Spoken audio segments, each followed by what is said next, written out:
Hello everyone, if you wanted to know how you can play Half Sword on your computer, then you have come to the right place because in this video I'm going to show you how easy it is to play Half Sword on your computer easily.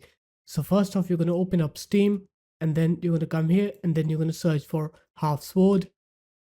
Here it is, you're going to click onto Half Sword here, and then when you click on Half Sword, here as you can see it says planned release. The game plans to unlock in approximately less than an hour. So just click on to add to your wishlist here, and when the game becomes available in an hour, you'll be able to download the game, and then it will ask you where you want to download the game onto. So just select the location. After that, click install, then it will start downloading on your computer. Once it's done downloading, then you can go ahead and play Half Sword. So there it is guys, that's how easy it was to play Half Sword on your computer. If you guys found this video helpful, make sure to leave a like, comment and subscribe to the channel, and I'll see you in my next video. Peace.